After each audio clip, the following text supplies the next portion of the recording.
I know we're right smack dab in the middle of summer, but football season is coming up, and the Big Ten media members have got something to say about Bucky. Plus, we're going to do a little climbing with the Summit Strength and Fitness guys. All that and a lot more on a chock-full show of goodness. Yes, the sports news brought to you by the Red Zone over on Regent Street, Conant Automotive in Stoughton. Stick around. The headlines are next here in the sports news on 57 Sports.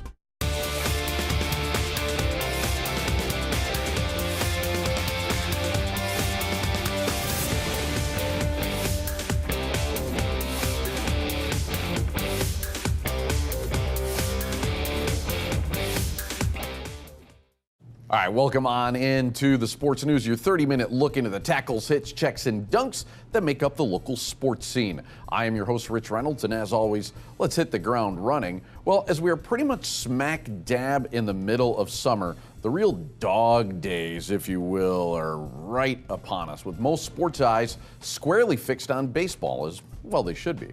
But it never hurts to look ahead to crisp autumn days with the rustle of leaves and the cracking of shoulder pads. Yeah, that's exactly what the Big Ten media members were doing this week as they turned in their predictions for the upcoming football season, and they left little doubt as to whom they endorsed. The Wisconsin Badgers claimed 31 of 38 first-place votes in the poll to become the odds-on favorite to win the Big Ten West Division. 5 voters even have Bucky making it to the college football playoff. Now, Northwestern came in second, followed by Nebraska. In the same poll, Ohio State was picked to win the East. The Badgers start the 27 campaign at home against Utah State September 1st. Well, one of the really cool features of a summer trip up to Green Bay is taking in a tour of Lambeau Field with a nice long stroll through the Packers Hall of Fame.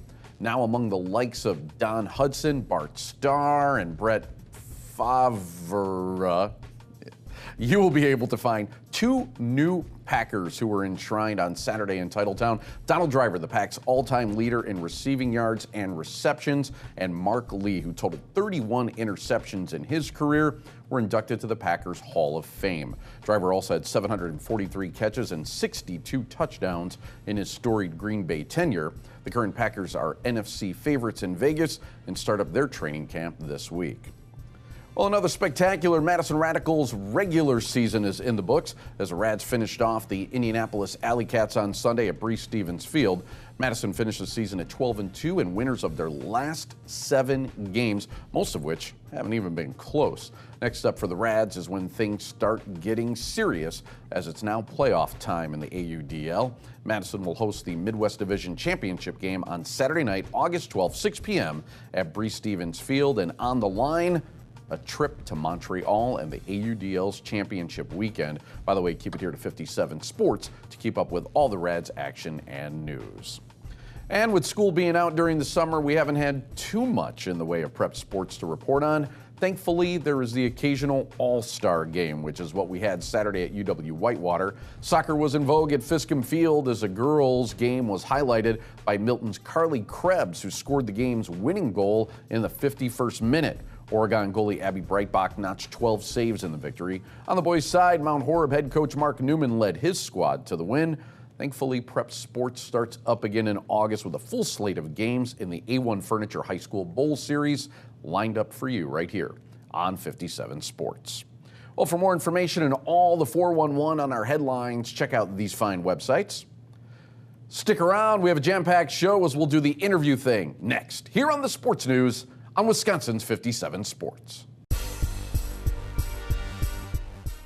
Lots of things to do in the summertime. One of them is to get fit, another one's to go out climbing. Why don't we just kind of marry those two together right now as we bring in Keith and Jake with Summit Strength and Fitness. And Keith, of course, old hat at this, Jake, a new face here on the program. And welcome on in, gentlemen, and let's talk about Summit Strength and Fitness and what is the purpose? Is it just for people who want to climb?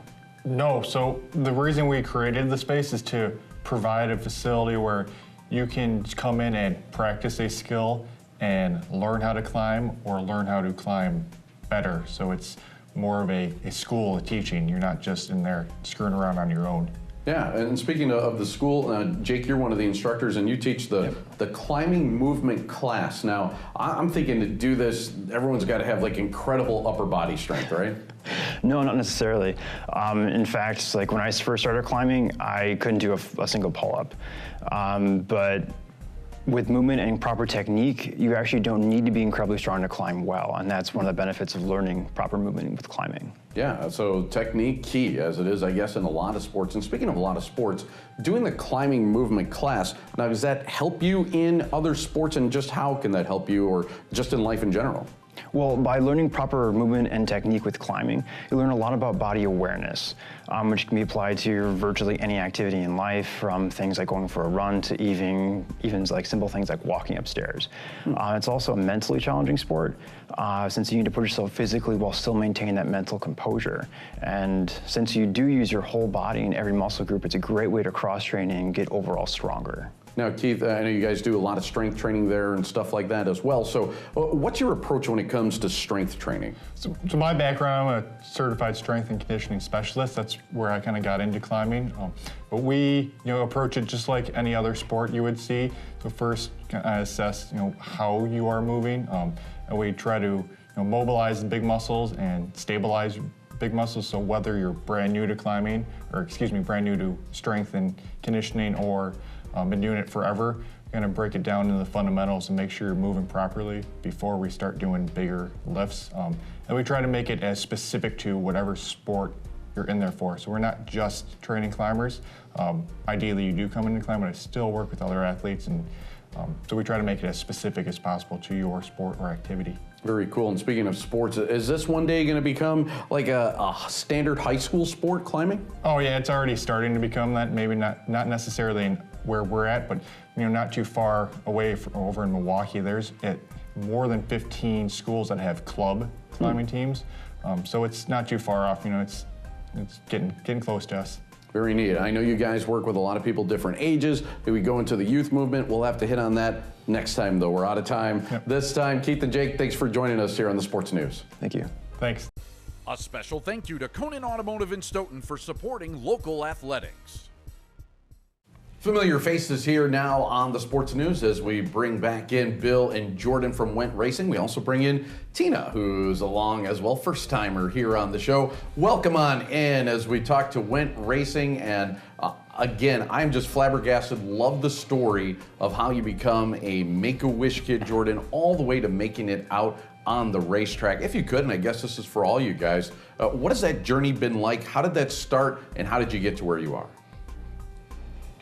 Jordan was a Make-A-Wish kid due to he was diagnosed as terminally ill with his kidneys for his kidney transplant. And so Jordan wanted to prove that no matter what you have in life, you can go out and live your dream. And so he was accepted in the Make-A-Wish program, got lawn care equipment, but also raced on the side, and decided to show and prove to everyone that no matter what you have in life, you can still live your dream and succeed at what you're doing. Wow, and it seems like such a death-defying thing to do. I mean, racing in itself, there's so much inherent danger that goes with it, and you hear about some of the stories that come out of that, but to be able to cheat death, it seems like, just an absolutely amazing story. And it seems like you guys are really good at helping to give back. We talked a little bit about it the last time. What are some of the things that you guys do, including that Race to Read program?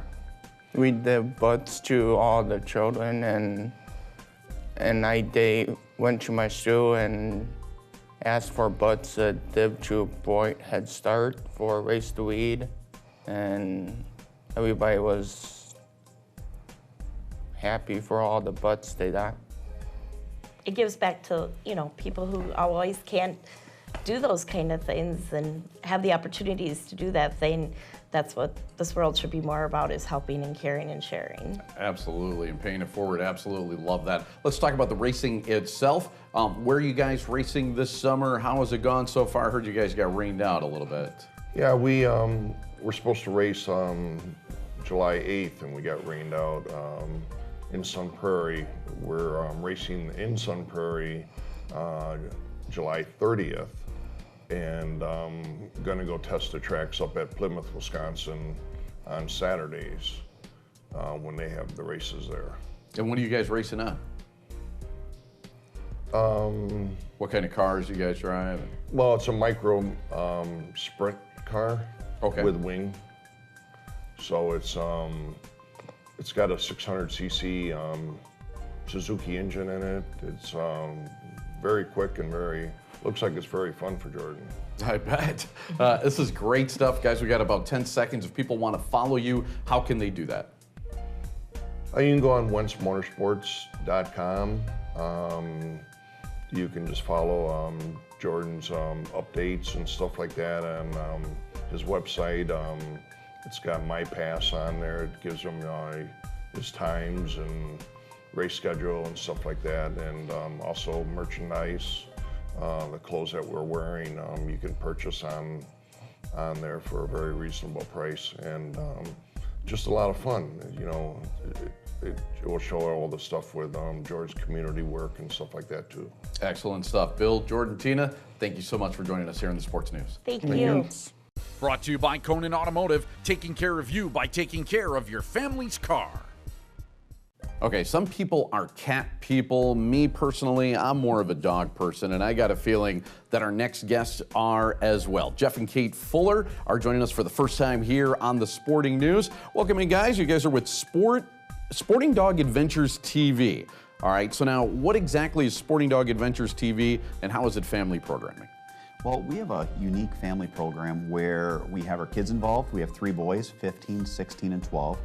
And we also have our dogs involved. And Kate and I hunt all over the country with them, as well as here in the state of Wisconsin, and put together something that everyone can sit down and watch, because there's something for everyone in the family. Very cool. Now, it's kind of based loosely or strictly like on a Labrador Retriever kennel. How does that work? Well, Jeff started a Labrador kennel breeding program back in '98 with his first dog, and he got asked to guest host on other shows and things like that, and eventually started his own show. But it all comes back to our kennel and the dogs that we raise and love. We show our own dogs from Soggy Acres Retrievers quite a bit, but that's not the only dogs. We do showcase other breeds too. Yeah, and speaking of those dogs who are ultimately, I guess, the star of your TV show, talk about some of the dogs that people are going to see when they tune in.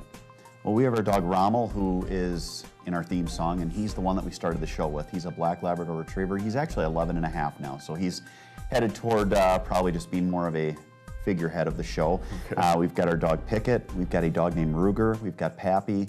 We've got a new dog named Scarlet that has got a lot of personality and is about 5 months old. And we show these dogs in the field, but we also show them outside of the field so that you can see their personalities and really bond with them as members of the show. Now, I know a lot of people love dogs, have dogs, stuff like that, but they haven't started a TV show about it. What actually got you started? What gave you the idea to start a TV show about the dogs? I had someone that was involved in TV, and they talked me into doing a show.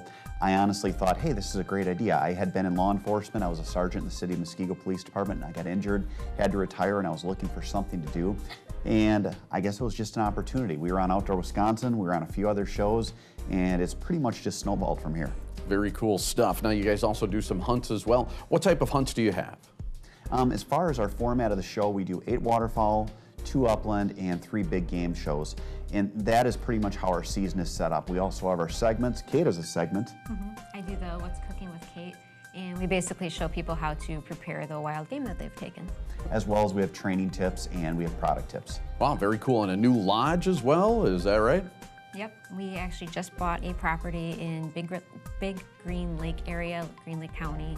That was August, I think, last year or so, about August or so. The lodge was partly constructed, so we finished the construction on that just recently in the past week or so. And basically people who book hunts there, we'll actually use footage from those hunts on the TV show.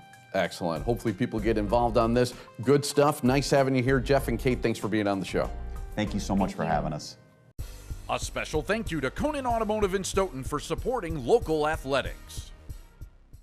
You know, I love it on the show when we could talk about local people doing big, bad things all over the world. And we got one right here. Hunter Lewis from Stoughton. He is a wrestler and he has been doing great. Recently returning from Argentina where he competed in the Pan Am Games. And tell you what, he won a couple of silver medals in freestyle and in Greco-Roman wrestling. Hunter, welcome on into the program.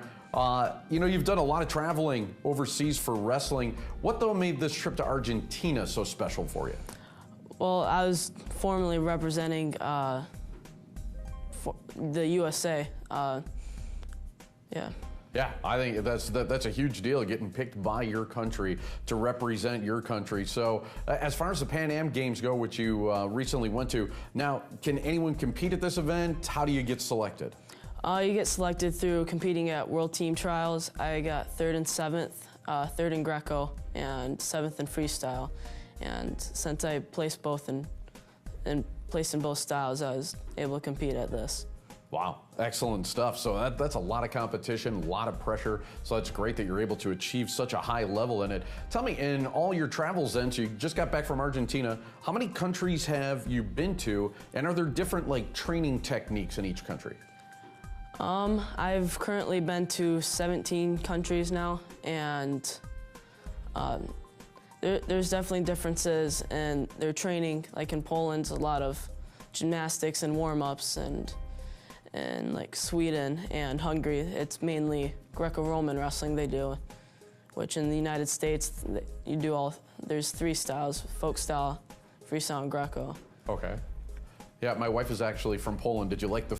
Hey, we were talking about in the headlines how the dog days of summer are right now, and we're moving into the fall season. That means that prep sports are starting to warm up again, and we'll see them again in August. And behind all that, even though we think of, football and cross country and soccer and other sports that are starting, hey, it's got to be someone to cheer them on. So we bring in, once again, the Madison East cheer team. Last time we had the coach on, let's bring in some of the cheerleaders right now. We got Thylis and Cassidy who are with us. And guys, welcome on into the program, and let's talk about cheer. What do you like most about being a cheerleader? Well, for me, I'd say I like the competitiveness the most. I like how there's a bunch of other teams trying to be the best, trying to all go to state, and just seeing which one can do the best, try their hardest. For me, probably, I like the sense of family, both at practice and outside of practice. There's just a lot of team support, and it's a great environment. Yeah, we talked, about both of those things actually the last time when your coach was here. And I think too, it kind of spins into, okay, if it's a competitive thing, a team sport, being a part of a team, all that kind of stuff. What are some of the goals that you set, both for your team and personal goals? Thylis? For me, a personal goal would be to get a toss extension. It's where me and my flyer, I'd throw her up and I'd catch her feet and she'd be standing above me. Okay. And for a team goal, I'd say I want our team to go to state and hopefully win state this year. Cassidy, how about you? I definitely want to go to state as well. That's definitely a team goal. And then personally, I've been working a lot on my tumbling, so I really want to get my back handspring done soon. Very cool. Are you a flyer then too? Yes, yeah? I am. That always looks really scary. You're not scared doing that? A little bit sometimes. Yeah, I would imagine. So, we look at cheer, we look at different sports, I always wonder, how do people get into it? How did you guys get involved with it? Well, for me, at the time, my girlfriend was on the team, and she was always going to practice, and I was always wondering, like, what's she doing, where's she at? And one time she was like, come to practice, maybe you should try. I came, and I ended up falling in love with it. Very cool. I did cheerleading for a while before I went to East, like all through middle school. And then they came to my middle school, the East cheer team, and kind of did a recruiting thing. And I decided to join. I thought it'd be fun. And yeah, it is. So far it is. Excellent stuff. Guys, loved having you here. We're just about out of time. I know you guys are going to have a great season. Good luck down the way, and we'll check in with you guys again. Thanks for coming. Thank you. Thanks. A special thank you to Conan Automotive in Stoughton for supporting local athletics. We've been talking a lot recently about the CrossFit Games that are coming to Madison. In that spirit, we bring in Brian Welker, who is with CrossFit Conics, and you might have seen him on some of our other shows. He's been on Girl Talk, Talk of the Town, Wisconsin Family. He's a veteran at this, I am sure, but new to our program. So welcome on in, Brian. How you doing today? I'm doing great. Thanks for having me. Yeah, you bet. Thanks for coming. And we've been talking about it here in the show. The CrossFit Games are coming to Madison. I'm guessing the CrossFit Games can go just about anywhere. Why do you think they chose Madison as a site for this year's games? So Madison's a great community for this this type of event. We're known to be one of the fittest cities in the country, and the community is just open to all these athletic events like Ironman and things like that. So all the restaurants and the breweries and everything in Madison, and the landscape just seems to be great for this type of event, bringing thousands of people in from around the world to come visit. Madison's a great fit for a lot of that, supports a lot of different sports as well. With the CrossFit Games coming, who's actually competing in the events themselves? So in the events, there are a few divisions. There's some teens, masters, teams, and then the open division, which is the best of the best in the world. So all these different divisions are going to be the top 1% of these CrossFit athletes from across the world. Now, I know one of the cool things about Madison is that people like to get involved. They like to be active in their local sports. How can viewers get involved in something like the CrossFit Games? Definitely. So it's all going to be at the Align Energy Center. They have festival tickets that last the entire weekend in August. You can come check it out and watch some of the events, especially with the teens and masters. You'll get to see all their stuff.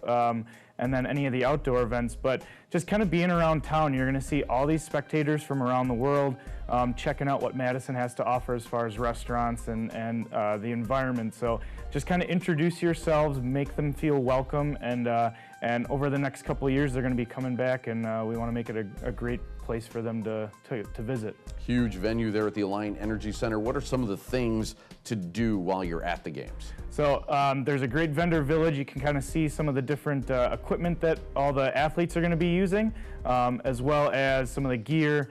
And then they're going to have a beer garden, so you can come enjoy a beverage with some friends, watch the events on some big screens, and just kind of see the fittest community in the world come together to watch these athletes. Very cool. We got about 20 seconds left. Brian, if people are thinking about getting involved in CrossFit, how do they do that? Why should they do that? Check out CrossFit Connex or any of the other CrossFit affiliates in Madison. You should get started because you want to be fit. You want to be able to do the things that you can do with your friends and family outside of the gym, play sports, run around, have fun with your family. All sounds great. Good stuff coming to Madison. Brian, thanks so much for being on the program. Thanks for having me. A special thank you to Conan Automotive in Stoughton for supporting local athletics. All right, a big thank you to all the guests who were able to stop by on the show today. Thank you as well, of course, to our sponsors that keep us on the air, Conan Automotive in Stoughton and the Red Zone over on Regent Street. And thank you, as always, for tuning in to the sports news. We'll see you next time right here on Wisconsin's 57 Sports.